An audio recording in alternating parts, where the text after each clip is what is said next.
Let's go live across where the Ministry of External Affairs is addressing the media.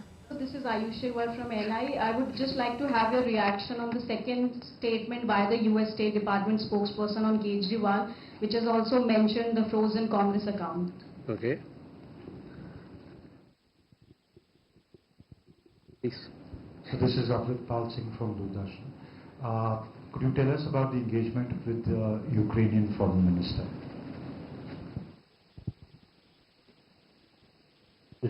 Please. Vedika Sood from CNN International. I have two questions, so bear with me. The first is there were 22 crew members on board the container ship when it collided. What can you tell us about their health, their condition, where they are, and has someone from the government reached out to them? The second question is if you can give us an update on the Indians who were duped by the agents and were sent to Russia to join the military. How many men do we know of now who are still in Russia, and what's the update on the death toll, if any? Thank you. Okay. Yeah, question there to a friend. This is Kunal from PTI. This is just a follow-up on the question the lady asked. The 22 crew member who were there on board, I think one report suggests that he was injured and taken to a hospital and he's now safe. Do we know about the condition of the other crew members? About the particulars? Were they Singapore-based? Were they Indian-based and traveling? And has there been any official communication from the US government or Maryland authorities to the Indian side? Thank you.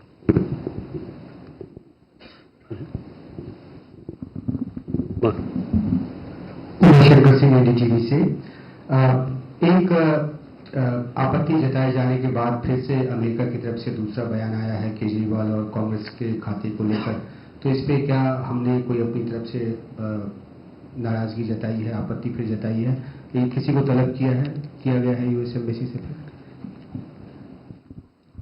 So let me take all these questions and then we'll come back. There are a couple of questions regarding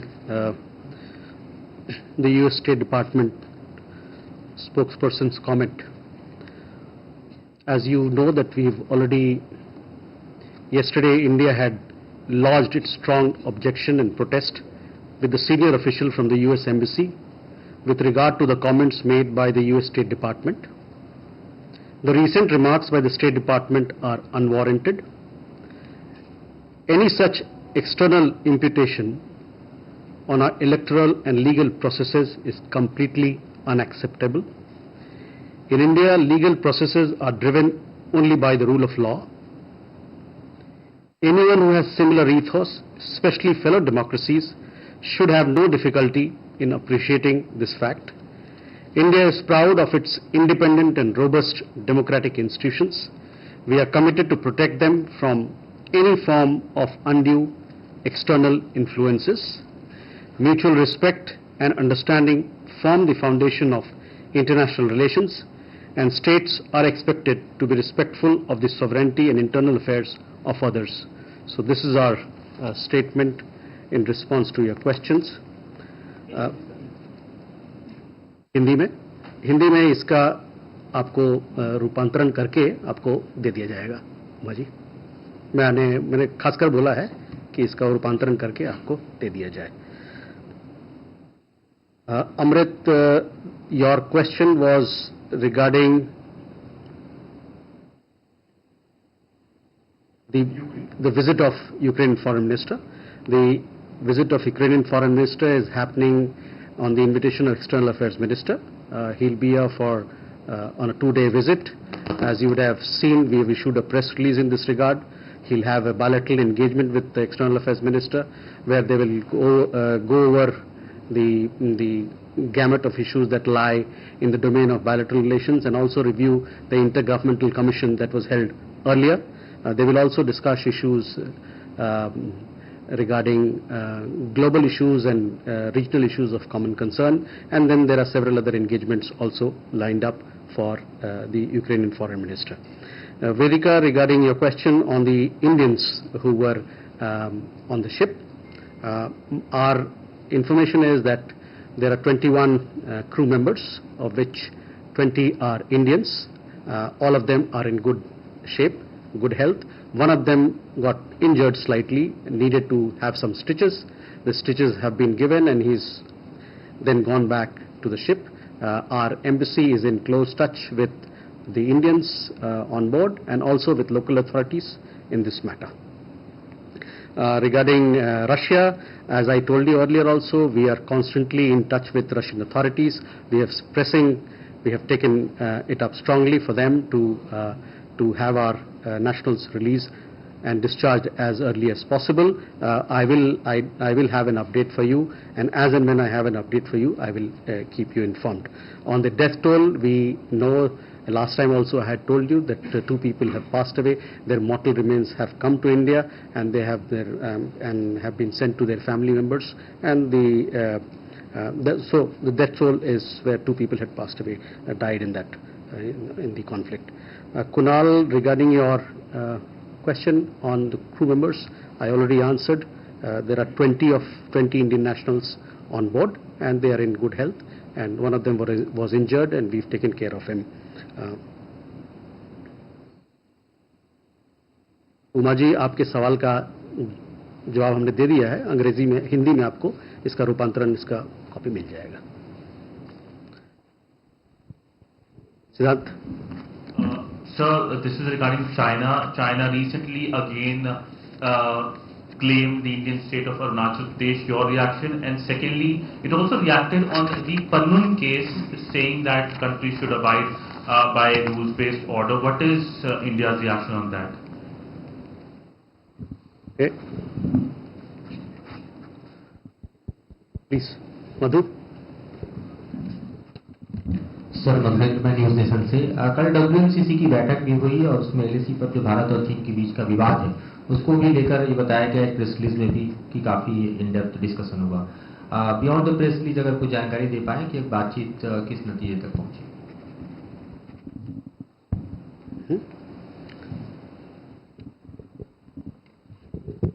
Hi, this is Jessica from DD India.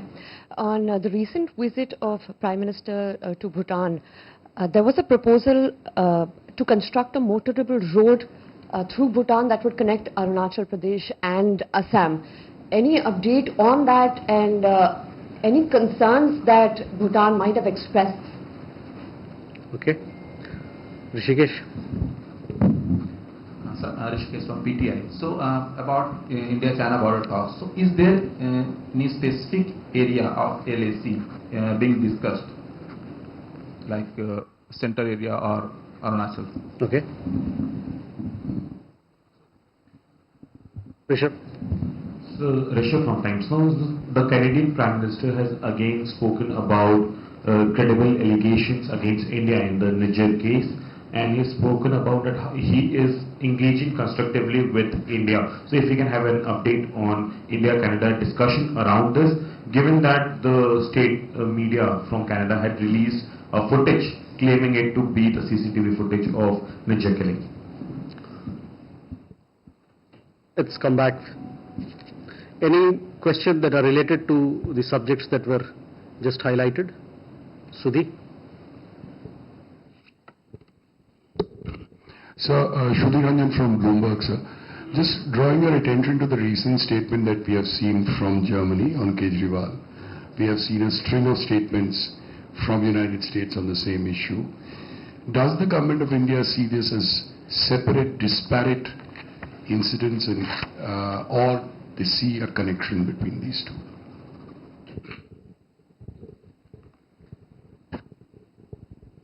Similar questions? Okay.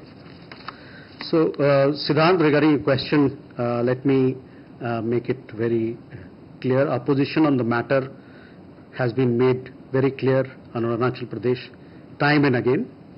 We have recently also issued statements in this regard. I think a couple of statements. China may repeat its baseless claims as many times as they want.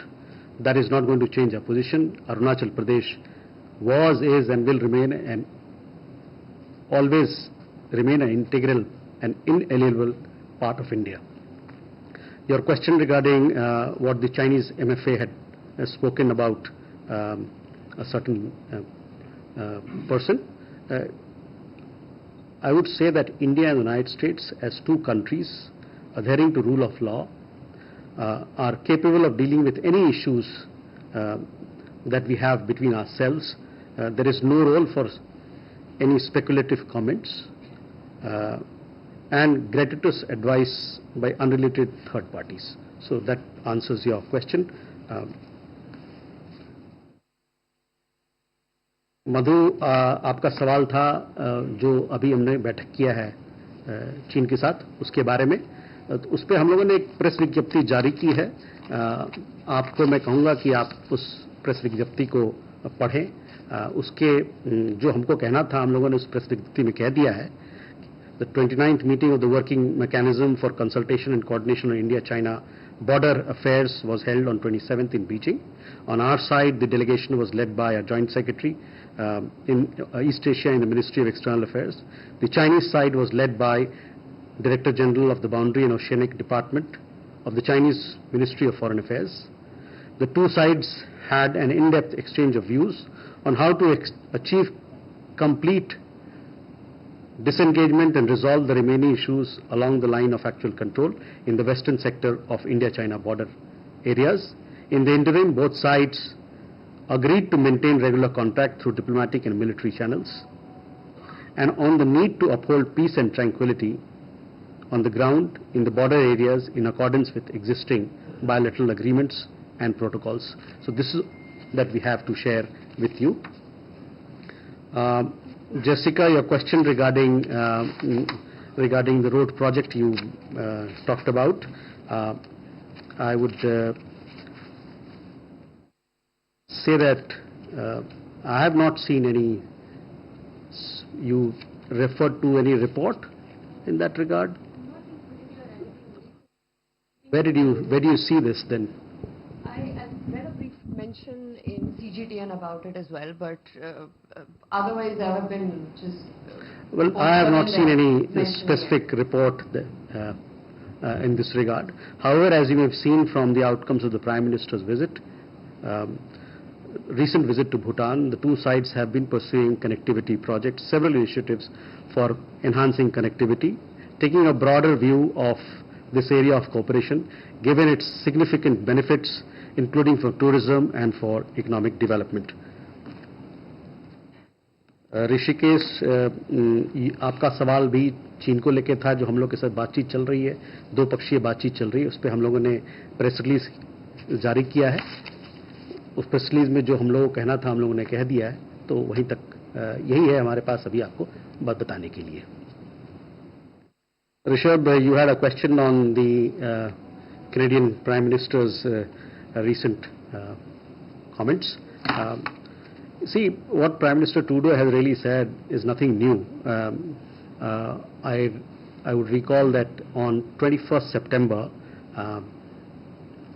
last year, my predecessor had, in a presser here, had mentioned that India remains ready, and I would like to reiterate that we are ready to investigate any specific and concrete information if it is shared with us, but we are yet to receive any such information.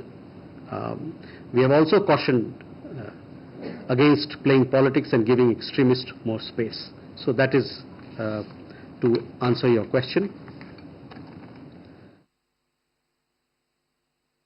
So on the question of comments made by spokespersons of the United States State Department and the comments made by the spokesperson of the German Foreign Ministry, we have made our position very clear.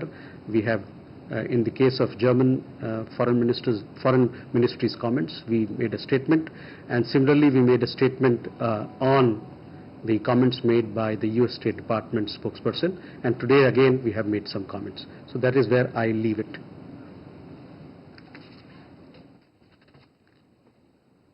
Suhasini? Suhasini Haider from The Hindu. If I could just ask about Mr. Kuleba's visit. Ahead of the visit, Prime Minister Modi had spoken to President Zelensky, who had then tweeted that he hopes India will join in an upcoming Swiss peace conference that will bring both Russia and Ukraine to the table, or it hopes to do so. So I want to ask what India's position is on this Swiss peace conference. and whether India will be taking any kind of a larger role, discussing any kind of a larger role when Mr. Kuleba comes here on the issue of the Ukraine war. And my second question pertains to External Affairs Minister Jaishankar's statement in Malaysia. He said that India has been asked to convey messages on the Israel-Gaza conflict right now. I was wondering if you could tell us more about what kind of messages India has been asked to convey to both sides, and is India explicitly calling for a ceasefire? Because every other country, including the United States, has now officially asked for a ceasefire in Gaza. While India has, of course, voted at the UNGA, there is no such statement yet. So I just wanted to clarify, what is India's position on calling for on Israel for a ceasefire in Gaza?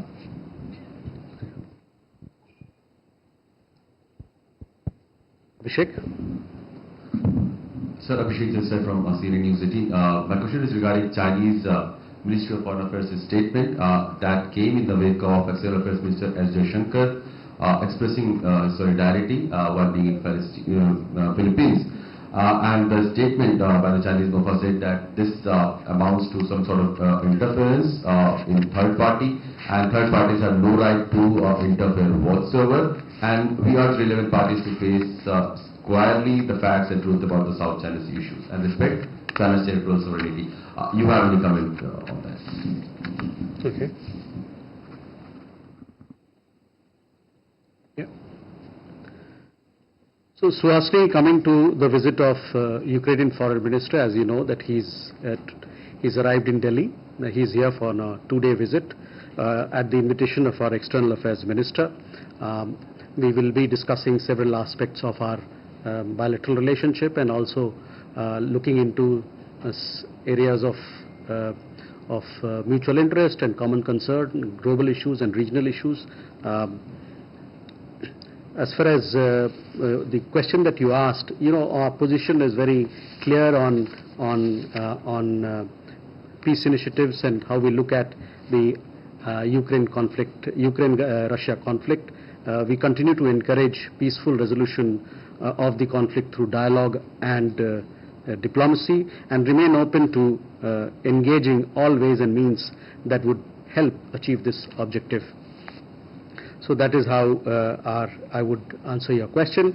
Regarding Gaza and the ceasefire, recently there was a UN Security Council resolution which was adopted. We see that resolution as a positive development. Beyond that, our position on Israel-Gaza conflict is very well known and has been articulated on multiple occasions.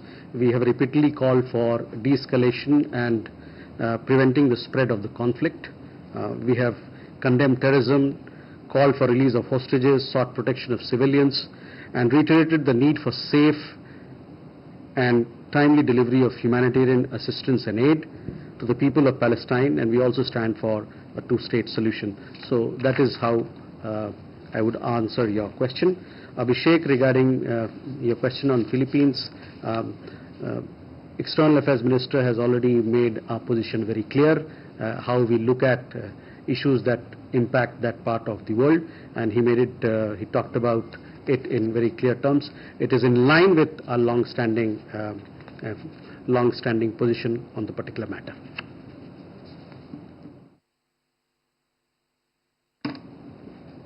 So if there are there's a Kalol there. Kalol Bhattacharjee from the Hindu. Last week we saw the Pakistan, Afghanistan, Iran desk chief, Mr. J.P. Singh, visiting the Afghan embassy in Delhi. And we know that the Afghan embassy was shut down in November. So in this particular visit, he met with the Consul General of Afghanistan in Delhi, and there was discussion about various issues, including an Afghan India fund that goes back in time to 2007 or 8.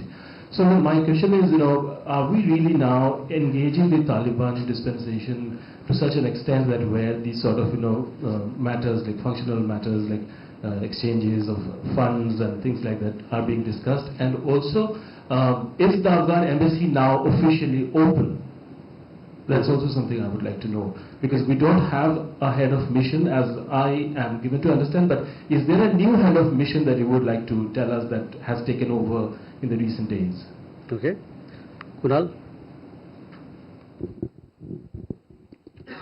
This is regarding the Sri Lankan Prime Minister's visit to China. Is India looking into it? Is there any reading to it, or what's the stand of India, sir? Okay. So, Kalal, to answer your question, the meeting of MEA officials with accredited diplomats is normal part of our functioning of our diplomacy. So, I would leave it at that. Kunal, regarding your question regarding the visit of Sri Lankan Prime Minister to Beijing, we monitor all developments that have an impact on our economic and security interests, and we take necessary action that are required to be taken. Sudeep. So thank you for giving me a second question. So just drawing your notice to a statement from China which says that both sides, India and China, positively assess progress on the border issue at the WMCC meeting. Is there a breakthrough in the border dispute? Sudhi, I would like to tell you that, this morning itself we had given a press release of the meeting that happened in Beijing. I would refer you to the press release. Please see, we have made some comments there. We have given details of how we have engaged with each other, and therefore I would request that please, if you could look at the press release, it will be helpful. Thank you very much. Let's close this session. See you later.